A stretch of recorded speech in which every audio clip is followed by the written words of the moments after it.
Hello everyone, welcome back to nursing concepts by Tisha. तो मेरे पिछले वीडियो में हमने बात की थी दो ब्लड टेस्ट की, जो कि एपीटीजी टेस्ट एंड पिथियाना टेस्ट था, जो कि ये इवैल्यूएट करता है, ये मेजर करता है कि ब्लड को कितना टाइम लगता है क्लॉट होने में। ओके, तो ये हमने टेस्ट की, जब हमने बात की थी तो हमने दो बहुत इंपॉर्टेंट ड्रग्स के नाम लिए थे, जिसमें पहला था हेपारिन और दूसरा था वारफेरिन।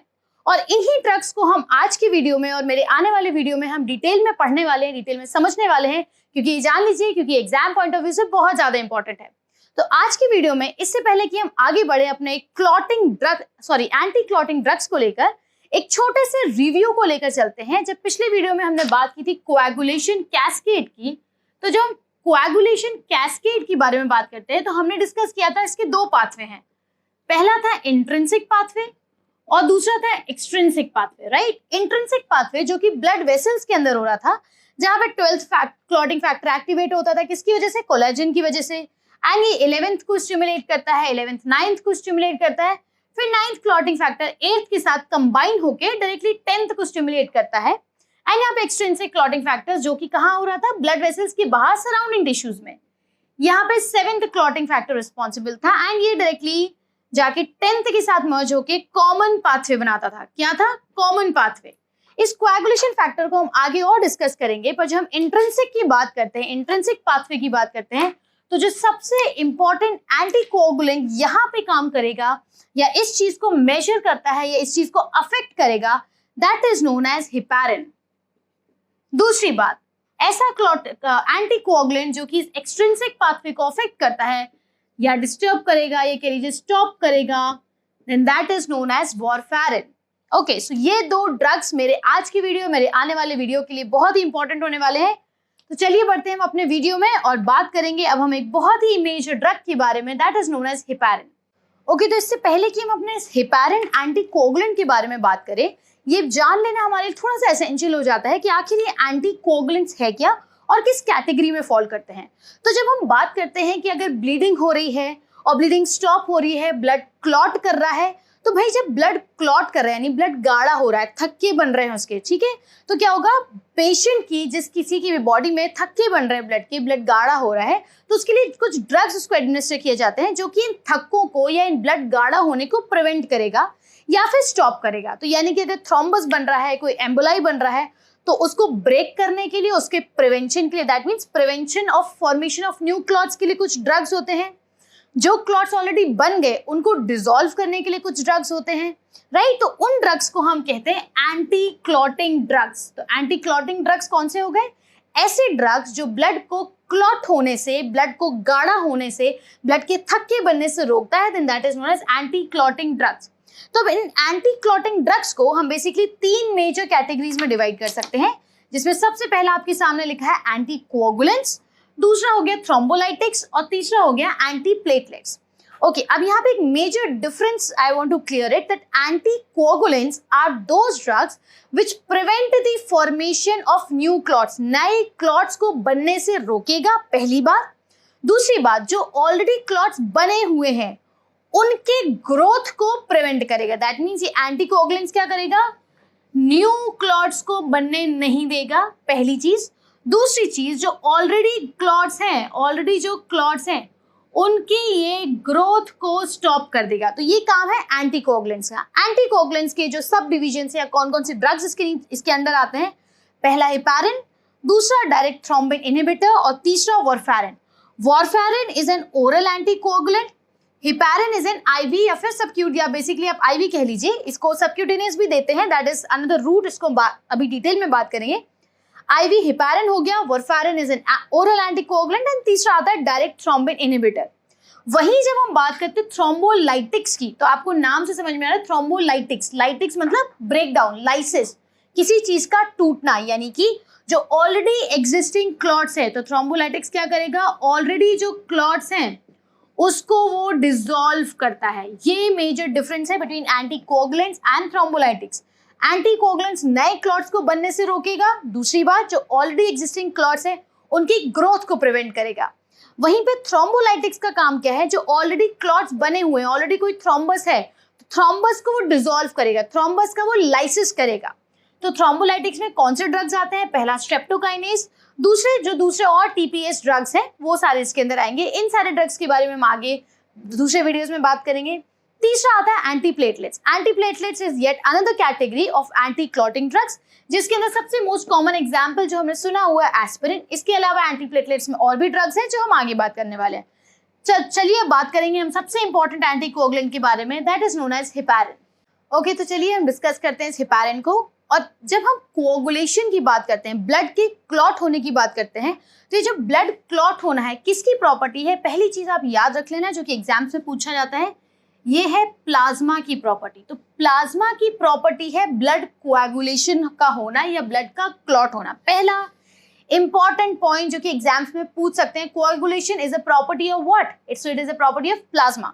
दूसरी चीज, जब हम हेपारिन की बात करें तो हेपारिन सबसे पहले भाई कब आया था, तो हेपारिन कब आया था, हेपारिन डिस्कवर हुआ था 1916 में, एक्सीडेंटली डिस्कवर हो गया था। किसने डिस्कवर किया था, जे मैक्लैन ने इसको डिस्कवर किया था। एंड जे मैक्लैन उस समय स्टूडेंट थे, उन्होंने एक डॉग के लिवर से इस हेपारिन को डिस्कवर किया था। दूसरी बात, हेपारिन किस फैमिली को बिलोंग करता है, तो अभी मैंने ऑलरेडी बता दिया, heparin is one of the anticoagulants, IV anticoagulant है। तीसरी चीज, heparin belongs to the category of indirect thrombin inhibitors. ये याद रखिएगा किस कैटेगरी को बिलोंग करता है, so heparin belongs to the category of indirect thrombin inhibitors. अभी थोड़ी देर पहले हमने जब कोएगुलेशन कैस्केड का हम रिव्यू कर रहे थे तो उसमें मैंने बताया दो मेन पाथवेज है, एक्सट्रिंसिक एंड इंट्रिंसिक। एक्सट्रिंसिक जो सराउंडिंग टिश्यूज में काम करता है, इंट्रिंसिक जो ब्लड वेसल्स के अंदर काम करता है, जब इंजरी के बाद कोलेजन रिलीज होता है एंड वो प्लाज्मा के कांटेक्ट में आता है। तो this heparin acts on the intrinsic pathway, it acts on the intrinsic pathway. ये तीन बहुत मेजर इंपॉर्टेंट पॉइंट्स हैं जो आपके एग्जाम्स में हमेशा पूछे जाते हैं। हेपारिन ड्रग पहली बात क्या है, एंटीकोगुलेंट है, 1916 में डिस्कवर हुआ था। ये इंट्रिंसिक पाथवे को अफेक्ट करता है। तो चलिए हम बात करते हैं इस हेपारिन के इंडिकेटर्स की या इसके इंडिकेशंस की, कब हेपारिन दिया जाता है। पहली चीज ऑलरेडी पता चल गया, हेपारिन एंटीकोगुलेंट है, तो ऐसी जगह है जहां पे ब्लड क्लॉट होने के चांसेस है या ब्लड क्लॉट हो रहा है, उस कंडीशन में हम हेपारिन को एडमिनिस्टर करें। तो सबसे पहला भाई सबसे common example PE in lungs. अब ये पीई क्या चीज है, पल्मोनरी एम्बोलिज्म हो रहा है लंग्स में। दूसरी बात, किसी पेशेंट को स्ट्रोक हो गया था तो हम हेपारिन देंगे क्लॉट को प्रिवेंट करने के लिए। किडनी डायलिसिस चल रहा है तब हेपारिन एडमिनिस्टर किया जाता है। ओके, चौथी चीज वीटीई, वीटी क्या है, वीनस थ्रोम्बो एम्बोलिज्म। पांचवा चीज, हेपारिन कब एडमिनिस्टर किया जाता है, तो हेपारिन और कब एडमिनिस्टर किया जाएगा, एंजाइना के केस में एडमिनिस्टर करेंगे। एमआई मायोकार्डियल इंफार्क्शन के केस में इसको एडमिनिस्टर किया जाता है। इसको डीवीटी, डीप वेन थ्रोम्बोसिस, इस कंडीशन में एडमिनिस्टर किया जाएगा। So these are some of the indications जहां पे या तो क्लॉट बना हुआ है या क्लॉट होने के चांसेस। एक और बहुत important, atrial fibrillation, atrial fibrillation के केस में हेपारिन को एडमिनिस्टर करते हैं। एक और जो बहुत इंपॉर्टेंट, वाल्व रिप्लेसमेंट्स, किसी का अगर वाल्व रिप्लेसमेंट का सर्जरी हुआ है या होने वाला है, उस कंडीशंस में हम ये हेपारिन को एडमिनिस्टर करते हैं। तो these are the indications. Okay, तो ये तो हो गए थे हमारे इंडिकेशंस। अब बात आती है कॉन्ट्रा इंडिकेशंस, कब नहीं एडमिनिस्टर करना है। तो भाई हमने ज्यादा से ज्यादा पढ़ा है कि जो हेपारिन ड्रग है, कोई भी ड्रग हो, हेपारिन नहीं कोई भी ऐसा ड्रग होता है, तो हम उसको अक्सर ड्रग्स को हम प्रेगनेंसी के समय नहीं देते।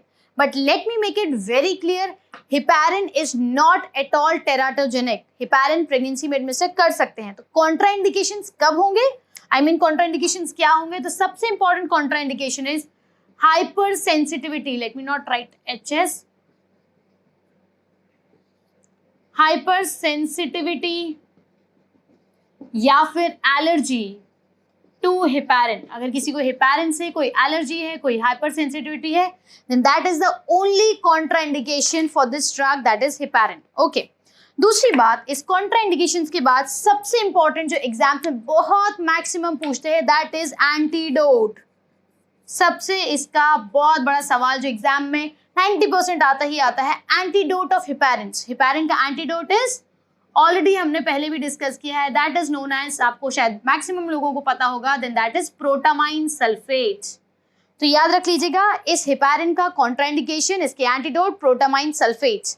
ओके तो अब आती है बात मैकेनिज्म ऑफ एक्शन की। हिपैरिन किस तरीके से काम करता है। अभी मैंने आपको ऑलरेडी बता दिया कि हिपैरिन के कोएगुलेशन के किस पाथवे को अफेक्ट करता है या किसके ऊपर एक्ट करता है, दैट वाज इंट्रिंसिक पाथवे। ये भी हमने ऑलरेडी डिस्कस कर लिया, मैंने आपको ऑलरेडी बता दिया। हिपैरिन इंट्रिंसिक पाथवे के ऊपर एक्ट करेगा जाके। तो हिपैरिन किस तरीके से कोएगुलेशन को, ब्लड क्लॉट होने को रोकेगा। पहली चीज इसमें सबसे इंपॉर्टेंट, पहली चीज और सबसे मोस्ट इंपॉर्टेंट थिंग इज कि हिपैरिन स्टिमुलेट्स, क्या करेगा, हिपैरिन स्टिमुलेट करता है या हिपैरिन एक्टिवेट करेगा। किसको एक्टिवेट करेगा, एंटीथ्रोम्बिन 3 को, एंटीथ्रोम्बिन 3। हिपैरिन स्टिमुलेट्स और एक्टिवेट्स एंटीथ्रोम्बिन 3, और जैसे ही ये एक्टिवेट होगा या फिर कह लीजिए स्टिमुलेट होगा, इसकी वजह से ये, यानी कि हिपैरिन ने क्या करा, स्टिमुलेट कर दिया किसको, एंटीथ्रोम्बिन 3 को।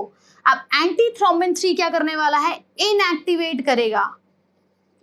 हिपैरिन ने एंटीथ्रोम्बिन 3 को एक्टिवेट कर दिया, चालू कर दिया, स्टार्ट कर दिया, स्टिमुलेट कर दिया। तो अब ये एंटीथ्रोम्बिन 3 जैसे ही स्टिमुलेट होगा, ये अब जाके सीधे इनएक्टिवेट करेगा। किस चीज को इनएक्टिवेट कर रहा है, inactivate factor number 12, factor number 11, factor number 9, factor number you can say 2 and 7 also, इसको हम इंक्लूड कर सकते हैं। इन सारे फैक्टर्स को इनएक्टिवेट करता है। और अगर आपको याद है, आपने पिछला वीडियो भी अगर देखा है और अभी भी पूरा अगर आपने वीडियो ध्यान से सुना, ये सारे वो फैक्टर्स हैं जो कि इस इंट्रिंसिक पाथवे में काम करते हैं। एंड जब ये सारे फैक्टर्स इनएक्टिवेट हो जाएंगे तो इवेंचुअली जो ब्लीडिंग है, bleeding will stop, bleeding stops. So that is the mechanism of action of heparin. क्या था, एंटीथ्रोम्बिन 3 को स्टिमुलेट करना, चालू करना, एक्टिवेट करना। एंड फिर ये एंटीथ्रोम्बिन 3 जो कि हीरो ड्रग है, not hero drug, hero you can say hero factor है, वो जाके फिर इनएक्टिवेट करेगा फैक्टर 12, 11, 9 और 2 और 7 को भी हम इसी में इंक्लूड कर लेते हैं। And eventually the bleeding stop. So that is how heparin works in the body. Okay तो heparin is a group of drugs basically. तो हिपैरिन के जब हम सब डिविजन्स की बात करते हैं तो हिपैरिन का सबसे पहला आता है अनफ्रैक्शनेटेड हिपैरिन, जो कि है यूएफएच, जिसको जो जनरली सिर्फ हिपैरिन के नाम से भी अवेलेबल है। दूसरा है लो मॉलिक्यूलर वेट हिपैरिन, जिसका सबसे कॉमन एग्जांपल जो आपने सुना होगा दैट इज नोन एज एनॉक्सापैरिन या फिर डेल्टीपैनिन, एंड जिसको हम सबक्यूटेनियसली एडमिनिस्टर करते हैं। तीसरा आता है सिंथेटिक हिपैरिनॉइड्स, जिसका सबसे कॉमन एग्जांपल है फोंडापेरिनॉक्स। चलिए बात करते हैं इस अनफ्रैक्शनेटेड हिपैरिन या यूएफएच के बारे में। तो याद रखिएगा ये हिपैरिन के ही नाम से आता है। दूसरी चीज, ये मेटाबोलाइज होता है कहाँ, लिवर के अंदर। तो हिपैरिन या फिर अनफ्रैक्शनेटेड हिपैरिन लिवर के अंदर मेटाबोलाइज होता है। इसलिए जिस किसी पेशेंट को अगर लिवर फेलियर है तो हमें ये नहीं देना है, क्या नहीं देना है, अनफ्रैक्शनेटेड हिपैरिन नहीं देना है। दूसरी बात, ये अनफ्रैक्शनेटेड हिपैरिन ज्यादातर हम आईवी देते हैं। कैसे देते हैं, आईवी देते हैं। दूसरी बात, अनफ्रैक्शनेटेड हिपैरिन का सबसे ज्यादा इंक्रीज एंटागोनिज्म है इसका प्रोटामाइन सल्फेट, यानी कि आप ये समझ लीजिए कि जो हमने हिपैरिन का एंटीडोट बोला प्रोटामाइन सल्फेट, तो that protamine sulphate is the best thing which will act against unfractionated heparin. ठीक है, अब हम बात करते हैं लो मॉलिक्यूलर वेट हिपैरिन की। तो जो लो मॉलिक्यूलर वेट हिपैरिन है, जिसका एग्जांपल आपने यहाँ पे एनॉक्सापैरिन पढ़ा हुआ है, इसमें अब एनॉक्सापैरिन के बारे में थोड़ी सी कुछ चीज जानने की जरूरत है। ये कहाँ से एक्सक्रीट होता है, किडनी के थ्रू ये एक्सक्रीट होता है बाहर। तो जो हमारा लो मॉलिक्यूलर वेट हिपैरिन है, ये किसके कैसे बाहर निकलता है, किडनीज के थ्रू बाहर निकलता है। And that is the reason, अगर किसी भी पेशेंट में आपको डिक्रीज जीएफआर रेट मिल रहा है, किसी पेशेंट का अगर किडनी फेलियर आपको मिल रहा है, या किसी पेशेंट में आपको इंक्रीज सीरम क्रिएटिनिन का वैल्यू मिल रहा है, या decreased serum what is that, decrease creatinine clearance, ये सारी चीजें अगर आपको डिक्रीज मिल रही हैं, then you don't have to administer this. तब आप ये बिल्कुल भी एडमिनिस्टर मत करना, क्योंकि मैंने बोला किडनीज के थ्रू बाहर निकलता है। अब अगर किडनीज खराब है, किडनी में कोई भी डिस्फंक्शन है, जैसे मैंने अभी ये चीजों की बात करी, तो क्या होगा, ये बाहर नहीं निकलेगा, and as a result and eventually it will affect the body. तो ऐसी कंडीशन में जब पेशेंट को ऐसा कुछ प्रॉब्लम है, तो हम क्या एडमिनिस्टर करेंगे, हम सीधे से सीधे अनफ्रैक्शनेटेड हिपैरिन यूएफएच उठाकर दे सकते हैं। ओके, एक चीज यहाँ पे जो छूट गया, अनफ्रैक्शनेटेड हिपैरिन में जो सबसे ज्यादा होने के चांसेस है increased risk of HIT. Now, what is this HIT? HIT is the most common and adverse effect of this heparin that is known as heparin induced thrombocytopenia. ये अनफ्रैक्शनेटेड हेपारिन में होने के चांसेस सबसे ज्यादा हैं. वहीं पे अगर हम लो मॉलिक्यूलर वेट हेपारिन की बात करते हैं तो इसमें there is decreased risk of HIT, heparin induced thrombocytopenia के होने के चांसेस बहुत ज्यादा कम हो जाते हैं. एक और चीज, लो मॉलिक्यूलर वेट हेपारिन में there are decrease chances of osteoporosis के भी चांसेस डिक्रीज हो जाते हैं. वहीं अगर हम बात करते हैं सिंथेटिक हेपेरोनॉइड्स की, जो कि एक जिसका एग्जाम्पल फोंडापेरिनॉक्स मैंने ऑलरेडी लिखा हुआ है, तो आप ये याद रख लीजिए इसमें HIT या हेपारिन इंड्यूस्ड थ्रोम्बोसाइटोपेनिया के लिए वो बहुत ज्यादा सेफ है, बट ये ज्यादा यूज में भी नहीं है. सबसे ज्यादा यूज में आपको एनॉक्सापेरिन मिलता है, that is a low molecular weight heparin, जिसको हम सबक्यूटेनियस एडमिनिस्टर करते हैं. किडनी फेलियर के पेशेंट को नहीं देना है. अनफ्रैक्शनेटेड हेपारिन लिवर फेलियर के पेशेंट को नहीं देना है. अनफ्रैक्शनेटेड हेपारिन में HIT, हेपारिन इंड्यूस्ड थ्रोम्बोसाइटोपेनिया के चांसेस ज्यादा हैं. लो मॉलिक्यूलर वेट में यानी कि जिसका एग्जांपल एनॉक्सापेरिन है, उसमें इसके चांसेस कम है. तो अब बात आती है हेपारिन के ऑनसेट की. तो हेपारिन का ऑनसेट इज एन इमीडिएट और फास्ट. इमीडिएट हेपारिन बहुत ज्यादा फास्ट एक्टिंग या इमीडिएट एक्टिंग ड्रग है.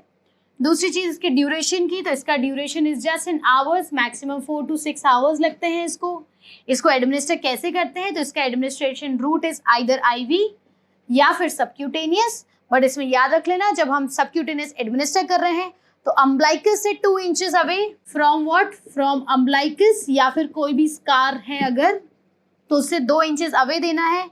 नेवर, बिल्कुल याद रख लीजिए, क्या एग्जाम में पूछते हैं, नेवर रब और मसाज, नेवर एस्पिरेट.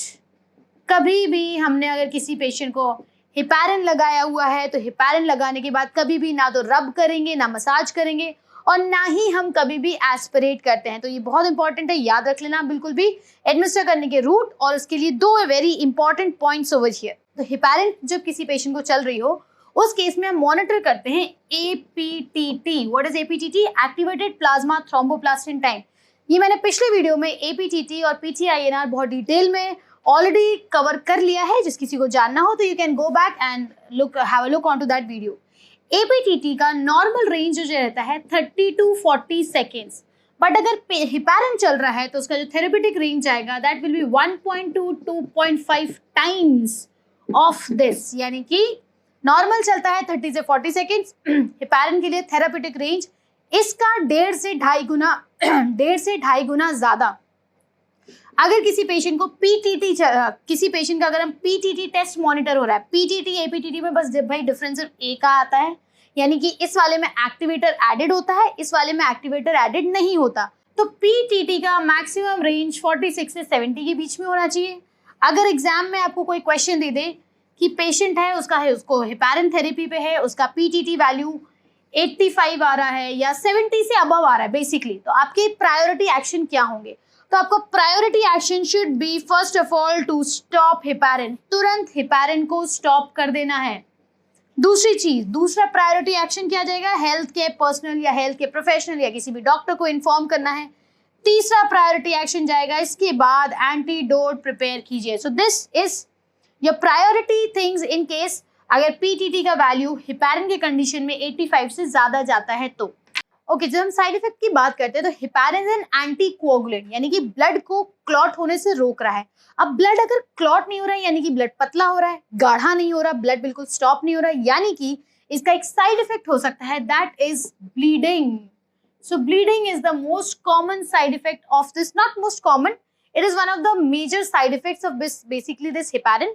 तो ब्लीडिंग कहाँ से हो सकती है? ब्लीडिंग मलीना यानी कि ब्लड इन स्टूल आ सकता है, हेमेचूरिया यानी कि ब्लड इन यूरिन प्रेजेंट हो सकता है, हेमेटेमेसिस भी हो सकता है यानी कि ब्लड इन वॉमिटिंग भी आ सकता है. बट उसमें कैसा आपको देखने को मिलेगा? याद रख लेना, ये मेन टर्म है. कॉफी ग्राउंड कलर का हो सकता है, कॉफी कलर का ब्लड हो सकता है. दूसरी चीज, oozing of blood in gums, मसूड़ों में से भी खून आ सकता है. तीसरा major side effect is HIT, मैंने अभी थोड़ी देर पहले भी बताया, that is known as heparin induced thrombocytopenia, that is known as heparin induced thrombocytopenia. इस हिपैरिन की वजह से किसी भी पेशेंट का हार्ट रेट बढ़ सकता है, ब्लड प्रेशर डिक्रीज हो सकता है, पेशेंट का प्लेटलेट काउंट भी हिपैरिन डिक्रीज करेगा। So these are some of the side effects of heparin. याद रख लेना, ध्यान से सुन लो, एग्जाम में भैया इंपॉर्टेंट है, आ सकता है। चलिए अब हम आ चुके हैं इस हिपैरिन के लास्ट सेक्शन की तरफ, that is the most important one, that is nursing responsibilities. तो हिपैरिन के केस में एज अ नर्स मेरी क्या रिस्पॉन्सिबिलिटी बनती है, हमारी क्या रिस्पॉन्सिबिलिटी बनती है? सबसे पहली चीज, always administer it either IV या फिर सबक्यूटेनियस, डिपेंड करता है कौन सा हम एडमिनिस्टर कर रहे हैं। अनफ्रैक्शनेटेड है तो हमेशा आईवी जाएगा, अगर हमारा लो मॉलिक्यूलर वेट हिपैरिन है तो वो सबक्यूटेनियस जाएगा। सबक्यूटेनियस एडमिनिस्टर करते हैं तो मैंने आपको ऑलरेडी बता दिया, 2 इंच अवे एडमिनिस्टर करना है अम्लाइकस से, 2 inch away from अम्लाइकस, 1 inch away administer करना है किसी भी स्कार से। नेवर एवर रब, कभी भी क्या नहीं करना है, नेवर रब कभी नहीं करना है, एस्पिरेट कभी नहीं करना है इस हिपैरिन को। बहुत इंपॉर्टेंट एक और बात, हिपैरिन एक वेट बेस्ड ड्रग है, यानी कि अगर कोई भी पेशेंट का हिपैरिन थेरेपी स्टार्ट हो रहा है तो हिपैरिन एडमिनिस्टर करने से पहले उसका वेट मॉनिटर करना, असेस करना जरूरी है। हिपैरिन एडमिनिस्टर होते किसी को अगर हिपैरिन एडमिनिस्टर का चल रहा है तो एपीटीटी टेस्ट को हम मेजर करते हैं एवरी 4 to 6 आवर्स, और ये बहुत जरूरी है हर 4 से 6 घंटे में एपीटीटी का वैल्यू मॉनिटर करना, क्योंकि इसी के बेसिस पर हिपैरिन का डोज या तो इंक्रीज किया जाएगा या तो डिक्रीज किया जाएगा। So these are some of the major nursing responsibilities that we need to take care while we administer heparin। और heparin के साथ ही साथ बहुत जरूरी है कि एक और anticoagulant that is oral one which is known as warfarin, उसको भी हम डिस्कस करें। तो चलिए वारफेरिन के बारे में बात करेंगे अपने अगले वीडियो में। आई होप आपको हिपैरिन समझ में आया होगा। अगर कोई भी डाउट हो तो do leave it in the comment section. अगर कोई टॉपिक पे you find that I should make a video and I should come up with it, you are free to put it in the comment section. Do like, do share, do subscribe. Thank you. Keep learning, keep growing.